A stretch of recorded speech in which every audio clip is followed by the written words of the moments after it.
Thank you all for coming. I was given a title and asked to present with no idea of who I'm presenting to, for how long. This is it's a pretty good go, I think so. But it's I tend to speak kind of colloquially and trying not to bog y'all down with a whole bunch of psychobabble. It doesn't mean that there's not a lot more denseness behind some of these slides. And if you have specific questions, please ask. I'm trying to give you a big, broad overview rather than get into the mud and muck of anything in specific. All right? Please stop with questions as they come up. Oh, oops. Disclosures. I'm not getting paid to do this. A lot of people have paid me to do a lot of different research. None of that's going to be included here, but these are some of the people. There are a few things that I'm going to talk about that are not FDA approved. I want to be clear about that. So some of the brain stimulation technologies are not FDA approved. Some of the genetic testing is not FDA approved. And I'm going to tell you about this new concept of psychobiotics, which is completely not FDA approved. So they're all experimental. But other things will be pretty solidly evidence-based. So, big broad overview. Let's talk about kind of what depression is. What are we talking about? What do we know that causes depression? Some treatment options, and kind of why it matters. Why are we talking about depression? And some treatment options that are available to us today, and some that are kind of in the pipeline, hoping to do a little better with what we're doing in terms of treating depression. Yes? Would slides be available afterwards? Sure. I don't know, through Maddie, or you can get in touch with me. I'm happy to share the slides. All right, so the word depression is tossed around a lot. So let's just talk about this as kind of not a discrete entity of whether you are depressed or not depressed, but let's talk about it as more of a continuum. All right? Venture to say most of us in this room have at some point during our lives experienced depressed mood, sadness. Puppy died. Get sad. That's a normal response, all right, to a stressful situation. Our emotions they're great. I mean, they're telling us something doesn't fit, all right? Sadness is one of those emotions. Depressed mood is kind of the clinical term for it, all right? So going from that kind of normal to it starts getting more clinical, where now we're talking about an illness, all right? Kind of moving down that continuum in terms of severity is a term called situational depression. And we'll get into specifics of that in just a minute. And then going from there, a little bit lower, is what's referred to as clinical depression, but there are a lot of varieties of clinical depression. Maybe relevant to get into the dirt there a little bit, but kind of let's talk about depressed mood to situational depression to more clinical depression. And hopefully it will be a little less loose in I'm feeling so depressed. Saying terms like that. I mean, you can feel like sad, but I feel like when we kind of give that blanket of I'm so depressed, kind of minimizes the experience of somebody who is really clinically depressed. All right, so situational depression, also known as adjustment disorder. This was a few years ago. And then predecessor to that was reactive depression. We keep on changing terms as a discipline. I don't know that it's made it that much clearer to go from reactive depression to adjustment disorder to situational depression. But in 2019, this is the clinical term. All right, so it'll probably stick around for about 5 years, and then we'll change it to something else. It won't be really research-based. It'll be a whole bunch of people getting together and saying, all right, situational depression, we need to rebrand it to something else. So essentially, something bad happens. or something good happens. Something really big happens to us, all right? We are overwhelmed with emotion, all right? And this could be, losing a job, losing a house, breaking a leg. It could be your dream job. It could be starting grad school. It could be good or bad. It's this overwhelming flood of emotions that typically is sadness. Doesn't have to be, but irritability is often part of it. So when you move from kind of this sadness as an emotion to situational depression, it's a constellation of symptoms, not just a mood. So sense of hopelessness. You have sleep problems. You have energy that's just not there. You sometimes feel like thoughts of hurting yourself. Now, one of the big things to keep in mind is that something has to happen, all right? And then you have this constellation of emotions that lasts for about 3 months. So something has to happen, and then the 3-month part, all right? If you look, though, all of these are possible symptoms. I'm not going to rattle them off for you. A situational depression, you only have to have a handful of these to actually get the diagnosis. Yours could look very different from yours, could look very different from yours, could look very different. The possible combinations are really something to keep in mind, that we can have a very unique experience in response to a stressful life event that goes on for 3 years or three months and be diagnosed with situational depression. But the big things to keep in mind is like the duration. Something happens, 3 months, and then is it kind of not typical for you? Is it more of a stressful response than you've responded to stressful situations in the past? So does it feel different? Is it more distressing?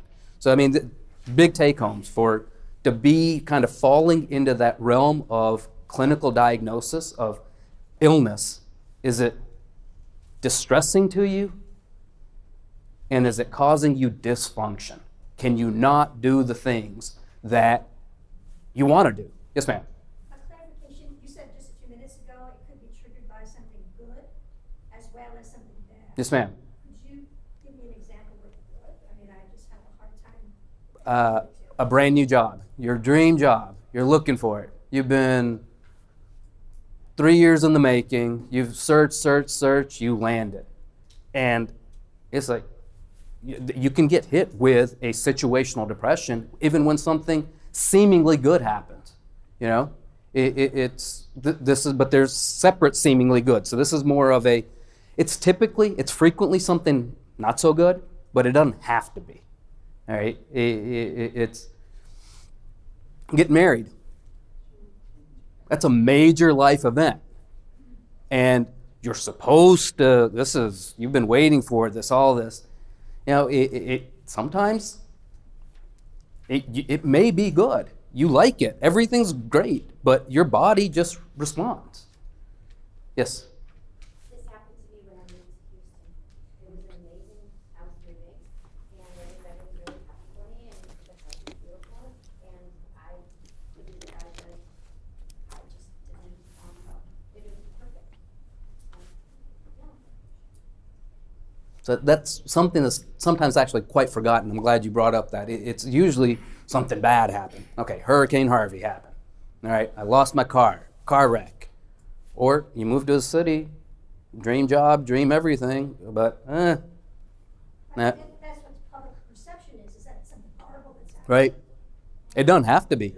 It's major life events. As a human condition, we do what we do because we've done it before. We like consistency. And when that consistency changes, some of us, for whatever reason, respond differently than others. And situational depression sometimes happen when major life events happen that are good.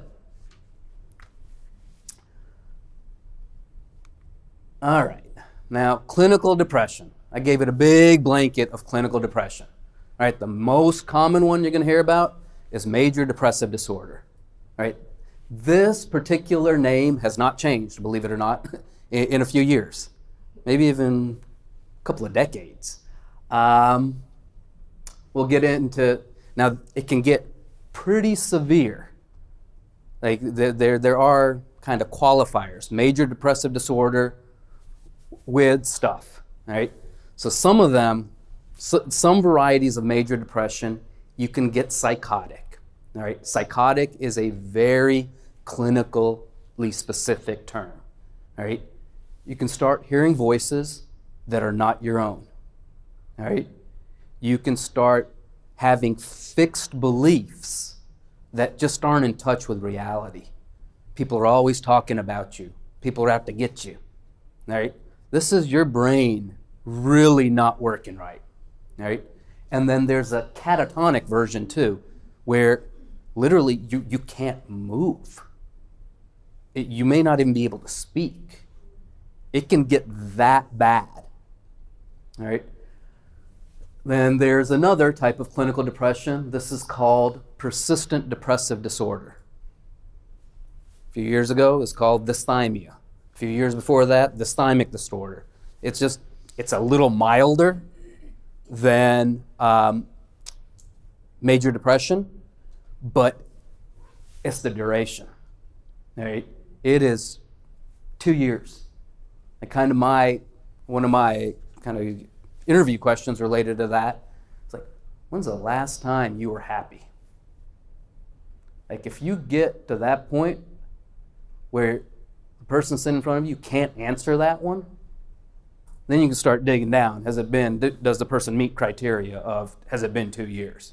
Like when's the last time you were happy? That's a pretty potent question. Be careful asking that question. I mean, you ask that question, I'm asking this in clinic, but if you're asking this among friends, be careful for what you ask for. Seasonal affective disorder. Nice little acronym of SAD. I don't think this name has changed, so this isn't giving you any. I'm trying to keep up giving you the different names in case you've heard or read about in the past, so that way you know what the current terminology is and making sure that you're up. Yes, sir. I just started this. What about when Commonwealth got a persistent depressive disorder? You asked, when was the last time you had some pleasure? Instead of asking, when was the Last time you were happy? Yeah. Yeah. There is a difference between happiness and pleasure. Indeed, indeed. And you bring up a great point. Next slide, we'll get to that in just a second, about kind of core features of clinical depression. All right. Seasonal affective disorder. It tends to happen in the fall and winter, where you see this dip in mood. It's thought to be potentially related to sunlight, physical activity, though it doesn't have to be. It's just there's a seasonal component to it. Now there is a variant called bipolar disorder. This is where you kind of switch between states of clinically depressed and mania, feeling really high and running really high and engaged in more referred to as like kind of goal-directed behavior. You're just doing. And this can be the flip side of it. So there's also clinical depression associated with pregnancy. It's sometimes called postpartum. I think postpartum implies after you've given birth. You can actually experience clinical depression while you're pregnant. I mean, and it's not exclusive to women. It's your male partner or female partner, your partner can also experience symptoms associated with depression, associated with the pregnancy. But is it going to be called a perinatal or a postpartum depression? Probably not. It'd probably be more of a situational depression. You're reacting to a situation, but it can happen. And premenstrual dysphoric disorder associated with your menstrual cycle. This is beyond PMS. This is a clinical syndrome of significant mood disruption and changes, all right? And on a monthly cycle. All right, so these are big blanket categories. And so I put them all into clinical depression. They have core features that kind of equalize them in some ways. That you've experienced these symptoms almost every day for 2 weeks, all day. All right, so you got to have that time duration. And then again, is it distressing and is it dysfunctional? Are you so clinically depressed? Are you so dysfunctional? You can't get out of bed and you cannot go to work. Or you cannot sleep at all. Or you just stopped eating. You know, you're not taking care of yourself. You've stopped bathing. That's dysfunction. So those are kind of the core features of that you have had it for 2 weeks, almost every day, all day. It's distressing and it's causing dysfunction. And then you have to have one of the two. The depressed mood, the sadness, or, to your point, sir, you just don't find pleasure in anything. Things that used to, cake doesn't taste good anymore. You don't want to touch that tennis racket. You don't want to hug your baby. I mean, things that felt good, that gave you pleasure in life, they're gone. And it's not just, an hour long. This is 2 weeks, every day, almost all day. And it's causing you distress and it's causing you dysfunction. Or it's causing you dysfunction. Wait, I have a question. Yes. What was the guilt part? I'm going to get to it right here. These are some of the, again, back to so officially, to get your diagnosis, all right, you have to have depressed mood or the lack of interest in everything. One or the other. And then you have to have this weight loss. You can also gain weight. Your body just stops metabolizing or just running that heavy that you just start burning through everything and you're not eating or you're eating too much. Sleep. All right, so here's the acronym. You're sleeping all day, you're not sleeping at all. Again, you can see how there are lots of different criteria, and then you can be on either end of those spectrums. So one person's major depressive disorder can look very different from another person's major depressive disorder with the exact same diagnosis. The guilt part, guilt can be a core feature of major depression. Did I not put it in? It was on your last slide. It says feelings of worthlessness. Right. So It's So you mean guilty about being depressed? or something else. Like think of it this way as this is your brain just not working right. All right? You're not thinking rationally. This is you could feel guilty about not watering your succulents that you water twice a year. But you can feel overwhelming guilt. And it can be all-consuming. It doesn't have to make sense. This is your brain not working properly. And I keep on saying brain, but it doesn't have to be. It's not just your brain. It's the whole body. So why do we get depressed? All right. There are lots of different ideas. Really in bold, sometimes we just don't know. All right? It's a nasty combination of your genetics, your environment. Is it your biology? Is it what you're eating? Is it an existential crisis? Is it because you're medically ill? Folks with heart disease, about 50% of them have clinically significant depression at some point. Chronic pain is horrible. people with depression are more likely to experience chronic pain, and the flip is true too. People with chronic pain are more likely to experience depression. So it could be kind of medically exacerbated or caused. And then sometimes the medications you're taking can really mess with you too, especially if there's 1 pill, 2 pill, 3 pill, how they mix together. And sometimes it can be good intentions, but not good consequence. And then alcohol and drugs, whether they cause it or not, they always make it worse. Right? And if you're continuing to drink and do drugs while you're getting treatment, treatments are probably not going to be as effective. But I think the big one is sometimes we just don't know. Kind of generically speaking, all of us have a different predisposition to any of these conditions.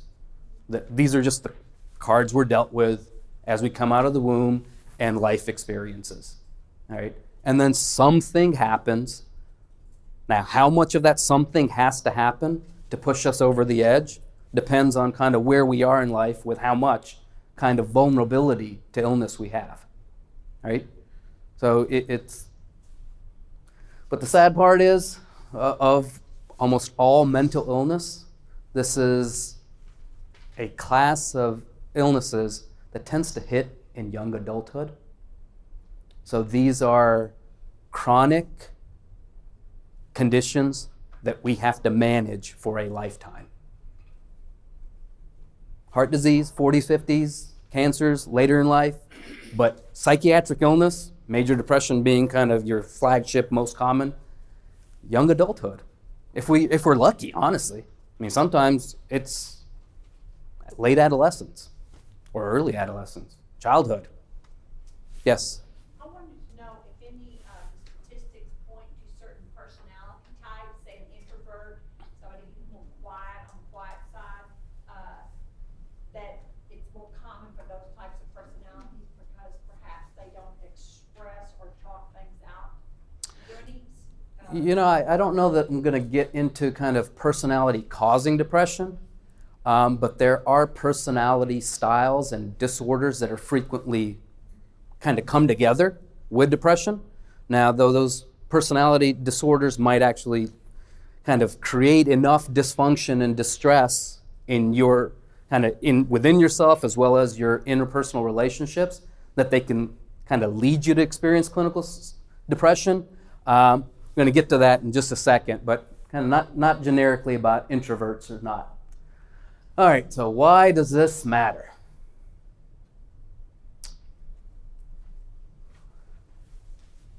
Well, it affects a lot of us. And depends on what variety we're talking about, whether it's exclusively major depression or persistent depressive disorder, plus, seasonal affect, all those varieties that I put up before. If you combine them together or just talking about major depression, kind of those statistics vary a little bit. But, about 1 in 10. And leading cause of disability from 15 to 44-year-olds. I mean, this is the prime of our age for the human condition. This is where it really does become horribly debilitating. So by some estimates, clinically significant depression costs society, it's got an economic burden of about $35,000 per year. This isn't just treatment, again, because it leads to disability. You can't work, you can't contribute. So now let's just stretch this out to 300 million people on this planet in a given year. I actually did the math and had to do all these little zeros and commas to come up $10 trillion.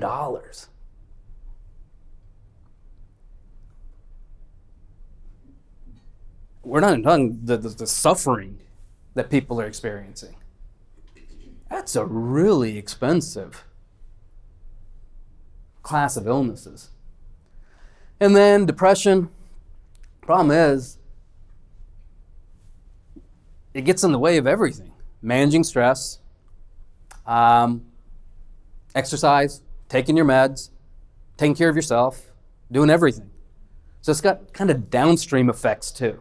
Not only are you just miserable, it affects so much of your life.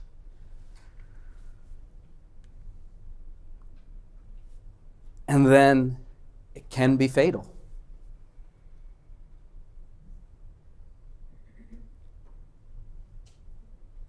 Depression can kill you. 90% of folks who have completed suicide have a documented psychiatric illness. Now, is it always depression? No, but depression can kill you, and the numbers that are available, these are deaths by suicide. Those numbers are going up.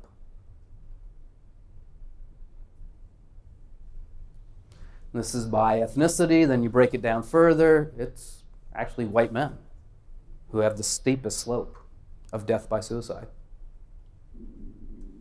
But I don't think any of us are spared on this planet.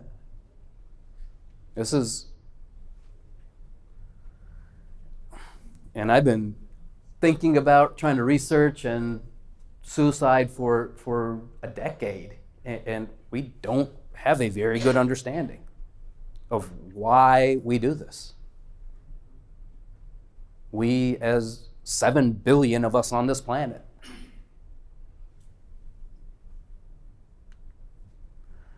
All right. While major depressive disorder, clinical depression is nice and clean, life is not that clean. The human existence is not that clean. We rarely have just one thing. So, alcohol and drugs, too much of them, frequently common with depression. You can have anxiety disorders and depression. You can have a personality disorder and depression. It's really kind of the rarity that you just have depression. The rule is that you have depression plus, not depression alone. And then that's just on the rainbow-colored slide or image, has kind of depression plus other psychiatric stuff. And then you've got depression plus other medical stuff. I mean, this can get pretty complicated pretty quickly. And it can become hard to figure out what's going on, much less what to treat. All right, so what are some treatment recommendations? And some of this is just going to be, like, you're going to say, well, duh, it's the duh part. We don't do a very good job with the duh part, especially for kind of the situational depression. Kind of the frontline treatments are, start mobilizing some of the things that you know you need to be doing for just living a healthy life. Get some exercise, all right? Start sleeping regularly. Relax a little. Some apples, some yogurt. Let go of the pizza. Maybe talk to friends. Get out of your house. Part of that, it seems very basic. It's very hard to do. But kind of starting small. Starting with stuff that doesn't require a prescription. All right? These are things that you can do. You can do them in your house. Then there are medications.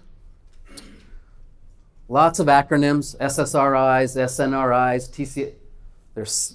They essentially affect your brain and certain chemicals in your brain. Serotonin, norepinephrine, dopamine. Those are kind of the 3 big brain chemicals that you're affecting. The various drugs, whether it's Prozac, Zoloft, Pristiq, take your pick. In many ways, those treatments haven't evolved all that much in about 50 years. They're affecting the same brain chemicals. Some more, some less, some with better side effects, some with worse side effects, some more to your particular body, But generally speaking, there are a big, broad class of medications that affect and target clinically significant depression in about the same way, generically speaking. And then there's the psychotherapies. Again, lots of acronyms. CBT, IPT, cognitive behavioral therapy, interpersonal therapy, problem-solving therapy, behavioral activation, mentalization-based therapy, and then had a mentor, colleague, been practicing for 40 years, finally wrote his 500-page tome and called it POT. Plain old therapy, all right? And it's a combination of all of it, right? And if you look at the science, the literature behind it, kind of what separates the psychotherapies is less than kind of what equalizes them. They're kind of these common factors. So therapy in general can be effective. The most effective treatments, though, usually a combination of medications and therapy. And then that's if we can pick up the phone to make that first phone call to get into treatment. It's kind of like, yes, ma'am. Finding it. Oh, we're going to get to that in a second, too. This is where I do have to give You're reading my mind. some praise to Hope and Healing, the center. It's your church. This is the point of entry that allows you to start talking about it. All right? You don't have to go to the psychiatrist, or you don't have to go to your primary care doc, or find a psychologist, some stranger. This is a safe place. So I really do. I commend St. Martin's and Hope and Healing for doing this. This is really quite awesome. And then, so there's stigma. Like, first you have to own it to yourself, and then you have to talk to a stranger. And the thing is, you look at the data, half of us don't do it, even though we need it. That's if you can find somebody. And then if you can find somebody that takes your insurance, or you can pay for it yourself. And then, so you have to get out of the house, you have to find somebody, you have to be able to pay for it, and you have to get there. What if you live in West Texas? You've got one psychiatrist per 250,000 people.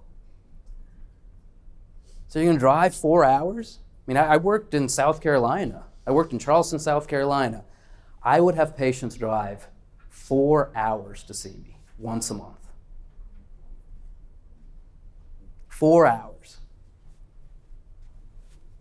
I mean, this is what you do. All right, and then if you happen to be a minority, things get even worse.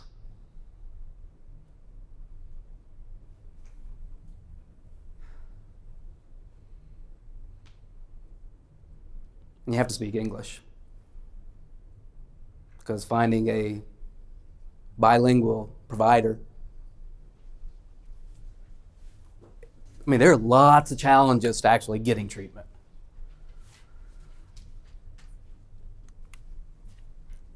And then here's the brutal reality of it. A lot of our treatments aren't all that good. All right? So there's a whole new class of illness now called treatment-resistant depression. All right. Really, I mean, the definition is that you failed one antidepressant trial. That seems like that's medication-resistant or antidepressant resistant, not treatment-resistant, right? And then there's just something weird to it. Anyway, so most of us, 100 of us, are clinically depressed. We go to a primary care provider. We get started on a antidepressant. We get started on Zoloft, take your pick, Prozac. 67 of us are still going to have illness after 8 weeks.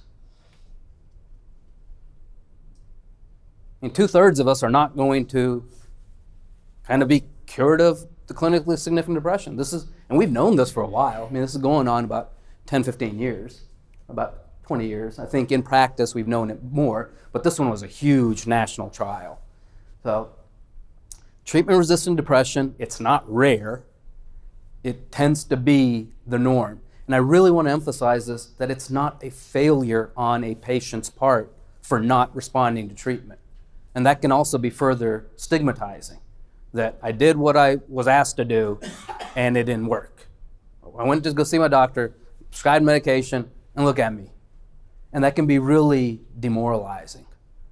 So, and it's not on us. It's just we're not very good with treatments. In large part because we don't know what's going on. But we try. I am not kidding you. This is a patient I saw. 21 medications. 21 different medications. And I mean, for those of you that maybe know something about, pharmacology, I mean, these are uppers, downers, lefters, righters, take your pick. And all in combination. But we were trying to treat a depression that had a lot more going on than a depression. Again, these are all great intentions. This is not how any doctor starts out aiming to get a patient on. This is, let's try this. All right, you're a little bit better. Let's add this on. You're a little bit better. Oh no, you got this side effect. Let's add this on. Oh, what about this? What about this? What about this? What about this? What about this? And then you go to, okay, I'm sick of you as a doctor. You're not really working for me. Let me try another doctor. Another doctor says, I'm not going to change up all this right now. Let's slowly tweak. This 21 different medications can happen very quickly. Yes, ma'am. Almost 50 years ago, my former mother-in-law had such severe depression that she was in the hospital and she had electric shock treatment. Now, I've been reading in the last year that is now coming back into acceptance as a treatment. Yep. The next slide. All right. ECT, electroconvulsive therapy. This is probably one of the most effective treatments for psychiatric illness, all right, that we have. Now, let me finish that before you just, it's for select really ill individuals, all right? Really severe depression responds well to ECT, all right? What is it? You lie down, and this is not one flew over the cuckoo's nest. You're not flailing, all right? This is done in a hospital setting. You're under general anesthesia, and you do get an electrical current pass through your brain that triggers a very brief seizure, all right? This is almost like Control-Alt-Delete, all right? And it can be very, very effective, all right? This is, I mean, sometimes you can't take medications. You're pregnant. I mean, most medications are really bad. Most psychiatric medications are really bad for a fetus. If you are so depressed that you've stopped eating, bathing, communicating, and you are 28 weeks pregnant, your brain's not working rationally, we got to do something, right? Actually, it's pretty effective in older adults, where you, for whatever reason. Now, this is one line that is, really should put the bottom line in bold, all right? ECT is good for select patients and it works really well, but it is not without consequence. It will mess with your memory.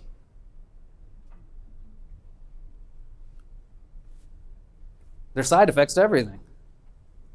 And I don't think we have any kind of treatment out that is laser beam focused that will take care of exactly what you have and have no consequence. ECT is no different. ECT has a really bad reputation. It's probably underutilized, honestly, for how effective it is, but for the right person.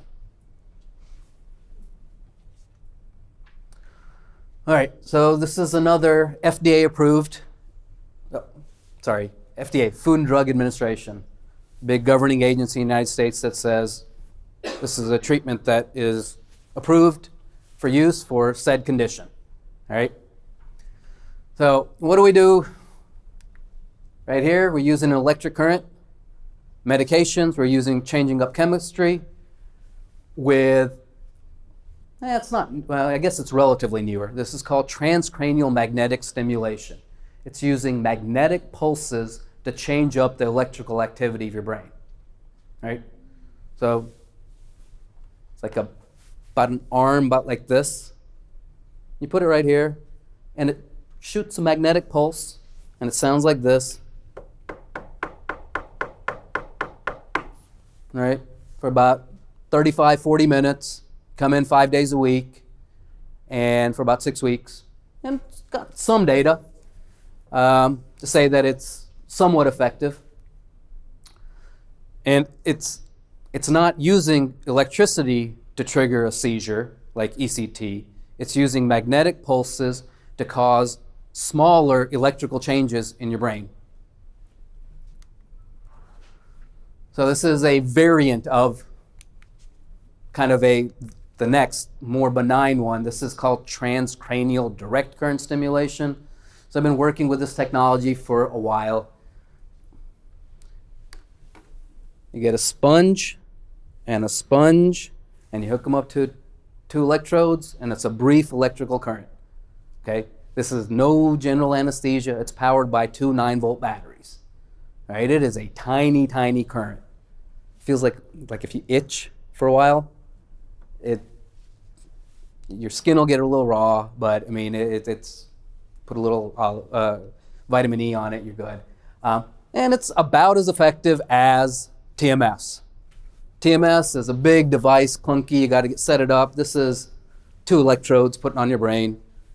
Again, these are all, but I'll tell you, the electrodes are about this big. How focalized do you think that's going to be?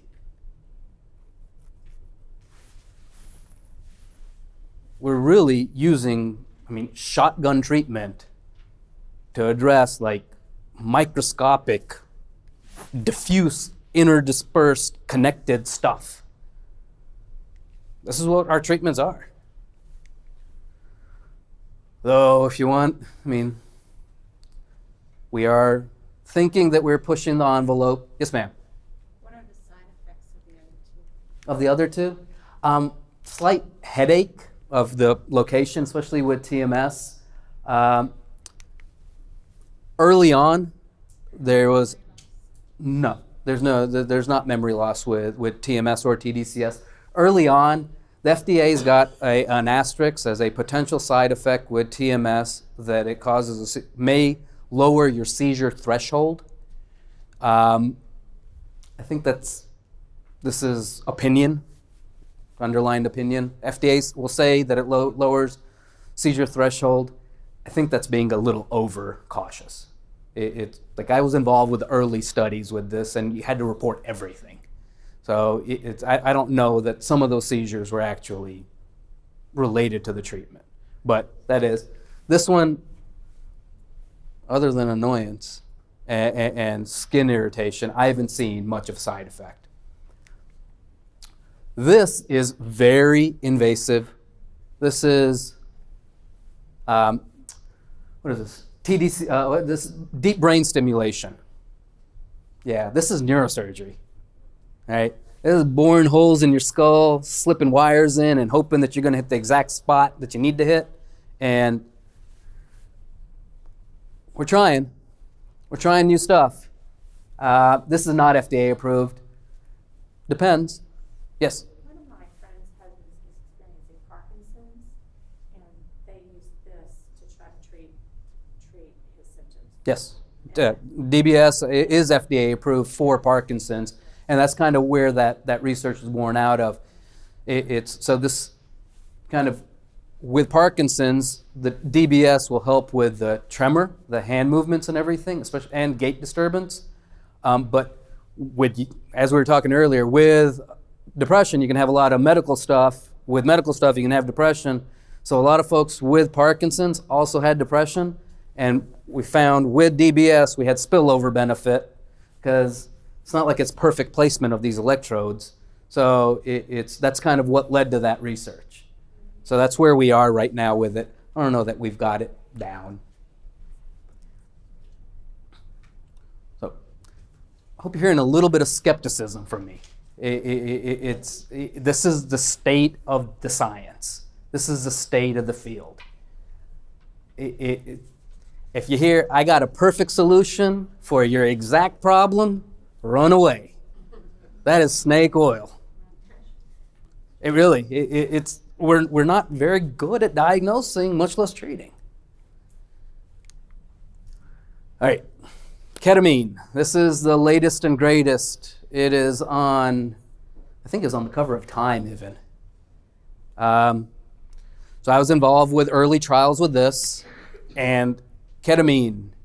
This started out as a horse tranquilizer. And then became a club drug, big rave scene. And now we are using this. It's used still in general anesthesia, but now it's in lower doses is being used for chronic pain as well as for depression. It's got some science behind it, some literature behind it, though I'm putting the brakes on this one too. All right, this one it's good, it helps, especially with kind of acute suicidality.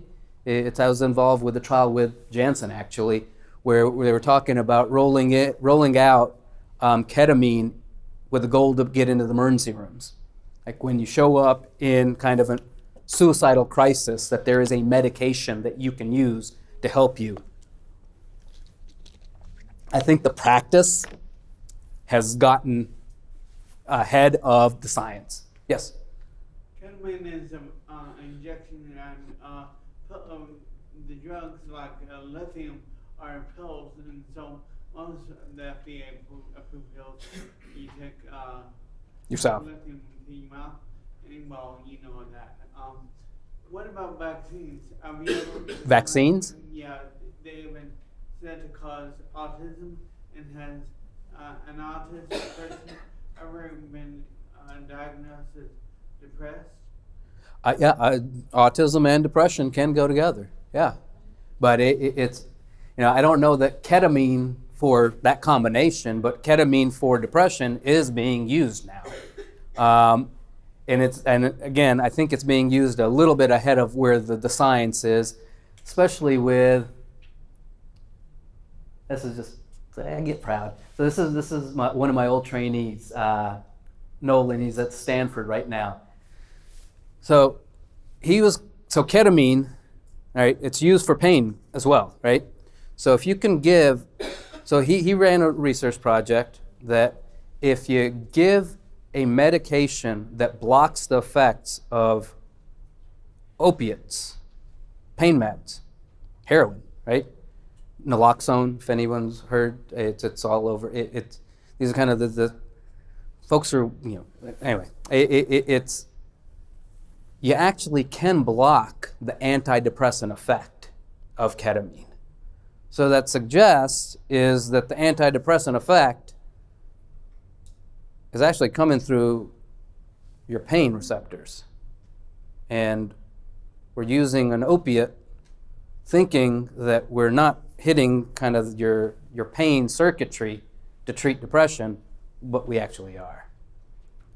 So this opioid crisis that we're all familiar with, we're using an opiate to treat depression, not just chronic pain now.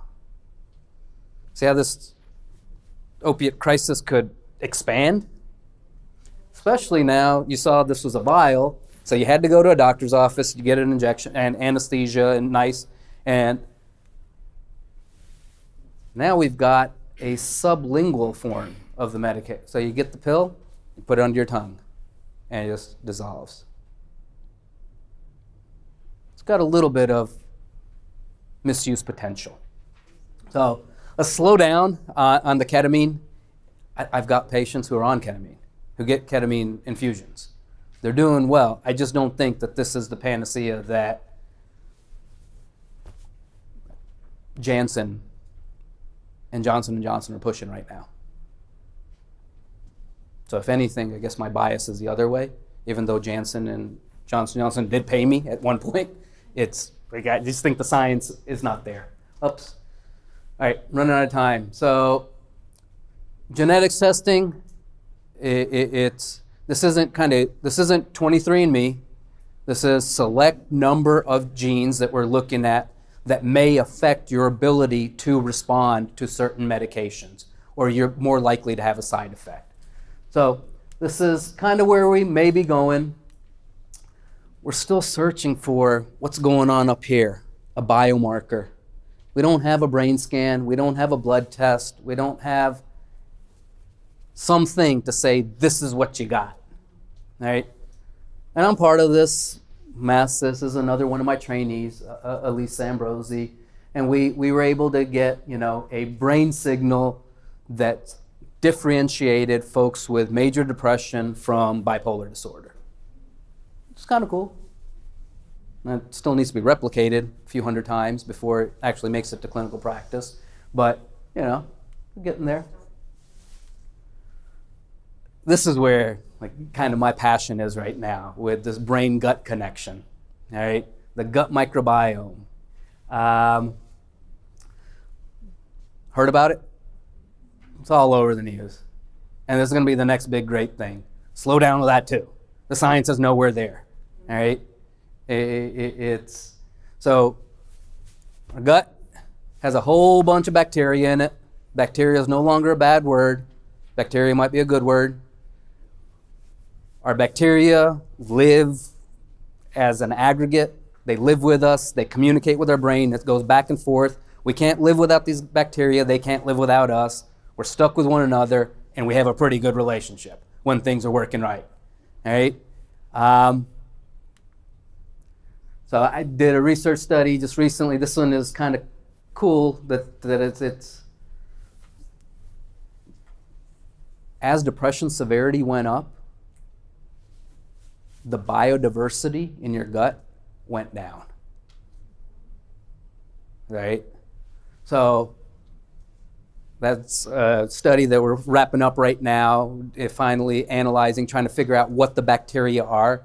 And we're going to start collecting samples again in the spring to see if kind of changes in your depression actually result in changes in your gut bacteria, or vice versa. Like, do the bacteria change, then you're less depressed, or you're less depressed, now you have bacteria change? Yes, ma'am. Does taking probiotics impact that whole scenario? Potentially. There are very few FDA-approved probiotics, and probiotics, right now, as you heard, it's like the state of the science is that, and it's kind of, this is actually consistent across most of the psychiatric literature, the more severe disease you have, the less biodiversity you have in your gut. So just, you have a lot of the same. So whether that's too much of bad bacteria or not enough good bacteria, it's just that diversity is gone or lessens. And the lack of diversity is associated with more severe depression. The association does not mean causation. So you may have already had less diversity, may put you at risk for experiencing depression, or because you were depressed, your diversity changed, or because you were depressed, you stopped eating anything but Skittles, and now your gut's not doing right. So, hear this all the time. Really, I think the old adage, an apple a day, may be the way to go. An apple, it's soluble fiber, okay? Soluble fiber is kind of the fuel for your bacteria. So if you're kind of given good fuel for your bacteria, and then rather than pill form of probiotics or whatnot, probably yogurt. Keep it simple. Yogurt and apple. Again, doesn't seem. You can pick that up at HEB, right? HEB's not paying me, so yes. I was just thinking that nutrition may be more of an answer possibly to some challenges. My next slide. Could have done this talk. So maybe, all right, so we're going to come up with algorithms, right, and solve everything. We're going to personalize it. So maybe some symptoms that you self-report with a brain scan, with your diet down here, with the bacteria, get better sleep, exercise, and your genetics, and we're going to have it all figured out with some combination. Maybe. I don't know. With the science that we have, we're actually trying to do all that, all right, when we see our patients. We tend to go slower and do look at kind of everything. I don't know that we're there, have it all figured out, but we are trying to take what the science is and do the best with what we have.